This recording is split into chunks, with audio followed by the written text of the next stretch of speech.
অসম অৰুণাচল সীমান্তৱৰ্তী ঐতিহ্যমণ্ডিত গোহাঁই কমল উচ্চতৰ মাধ্যমিক বিদ্যালয়ত নৱাগত আদৰণি সভা অনুষ্ঠিত হয়। সোণালী জয়ন্তী বৰ্ষ গৰকা শিক্ষা অনুষ্ঠানটিৰ নৱাগত অনুষ্ঠানটিৰ লগত সংগতি ৰাখি এটি সাংস্কৃতিক অনুষ্ঠানৰ আয়োজন কৰে। ইয়াৰ উপলক্ষে অনুষ্ঠিত হোৱা মুকলি সভাত সভাপতিত্ব কৰে অধ্যক্ষ মনোজ শইকীয়াই। সভাখন উদ্বোধন কৰে ৰঞ্জিত প্ৰসাদে। সভাত নিৰ্দিষ্ট বক্তা হিচাপে অধ্যক্ষ গোলাপ বৰুৱাই বক্তব্য প্ৰদান কৰে। সত্যপ্ৰসাদ হাজৰিকা আৰু গুণীন শইকীয়াই বিশিষ্ট অতিথি হিচাপে অংশগ্ৰহণ কৰে। পৰিণীতা ভূঞা আৰু বিৰুস্মিতা বৰাই পৰিচালনা কৰা অনুষ্ঠানটি পুৱা পতাকা উত্তোলন কৰে উপাধ্যক্ষ ৰাজেন বৰাই।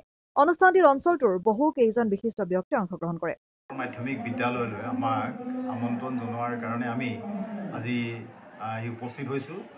গোহাঁই কমল উচ্চতৰ মাধ্যমিক বিদ্যালয়ৰ আজি নৱাগত আদৰণি সভা আৰু এই নৱাগত আদৰণি সভাৰ যিটো পৰিৱেশ আমি বিদ্যালয়খনলৈ সোমোৱাৰ লগে লগে যিটো আমাৰ অনুভৱ হ'ল, পৰিৱেশটো দেখি অতি সুন্দৰভাৱে ল'ৰা ছোৱালীবিলাকে এই নৱাগত আদৰণি ভাগ পাতিবৰ কাৰণে প্ৰস্তুতি চলাইছে।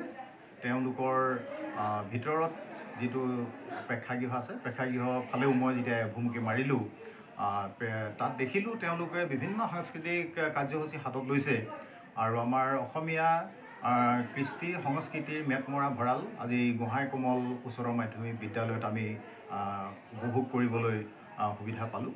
আমি গোহাঁই কমল উচ্চতৰ মাধ্যমিক বিদ্যালয়ৰ অধ্যক্ষ মনোজ বৰা ডাঙৰীয়া আৰু পৰিচালনা সমিতিৰ সন্মানীয় সভাপতি আৰু উপসভাপতিকে প্ৰমুখ কৰি কেইবাজনো পৰিচালনা সমিতিৰ সদস্যকো লগ পাইছোঁ।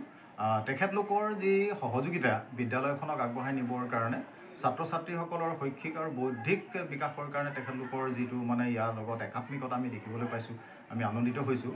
আচলতে এটা পিছপৰা অঞ্চল বুলিয়ে ক'ব লাগিব। হাইৱেৰ পৰা কিছু আঁতৰত স্কুলখন অৱস্থিত হৈছে। গতিকে এইখন স্কুলত যিটো শৈক্ষিক বাতাবৰণ আমি মুহূৰ্ততে আহি অনুভৱ কৰিলোঁ, ইয়াৰ নিশ্চয় এটা ভৱিষ্যত আছে। ছাত্ৰ ছাত্ৰীসকলে ইয়াৰ পৰা সুশিক্ষা লৈ তেওঁলোকে এজন দেশৰ সুনাগৰিক হিচাপে নিজক প্ৰতিষ্ঠা কৰিব পাৰিব। তেখেতলোকৰ শৈক্ষিক দিশৰ লগতে অনাশৈক্ষিক যিসমূহ কাৰ্যসূচী থাকে এখন বিদ্যালয়ত সাধাৰণতে, এইসমূহ সমানে আগবঢ়াই নিয়াৰ কাৰণে যত্নকৰ হৈছে। শিক্ষকসকলৰ সহযোগিতা দেখি অভিভূত হৈছোঁ। শিক্ষকসকল প্ৰতিজন শিক্ষকৰ সহযোগিতা দেখিবলৈ পাইছোঁ।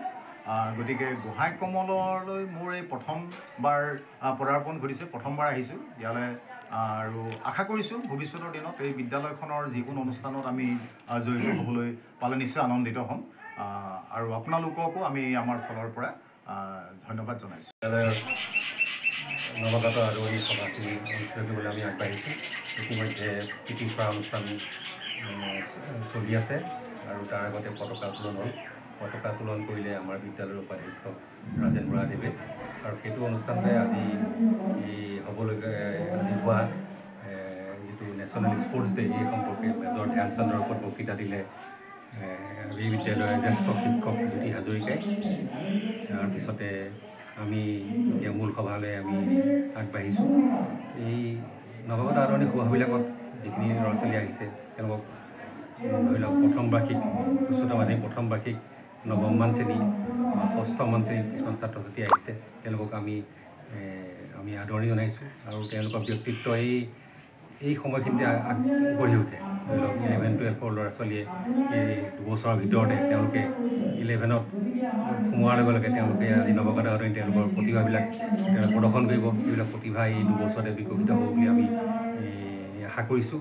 ঠিক সেইদৰে ক্লাছ 6ত যিখিনি ছাত্ৰ ছাত্ৰী আহিছে, তেওঁলোকেও তেওঁলোকৰ যিখিনি প্ৰতিভা আছে, এই আগন্তুক দিনবিলাকত তেওঁলোকে প্ৰতিভাখিনি আমাৰ এই বিদ্যালয়ৰ আমাৰ সুন্দৰ পৰিৱেশত তেওঁলোকে প্ৰতিভাত বিকাশ কৰিব পাৰিব। আমাৰ বিদ্যালয়ত যথেষ্ট সংখ্যক উচ্চ প্ৰশিক্ষণপ্ৰাপ্ত শিক্ষক কৰ্মচাৰী আছে। আমাৰ ইয়াত অটল টিংকাৰিং লেব আছে আৰু আমি ইতিমধ্যে যোৱা 3-4টা গুণোৎসৱত আমি A+ পাই আহিছোঁ আৰু আমি আশা কৰিছোঁ আগন্তুক দিনতো আমি গুণোৎসৱত A+ পাম। নাৰায়ণপুৰৰ পৰা ৰাজেন বৰুৱাৰ ৰিপৰ্ট, অসম আদিত্য।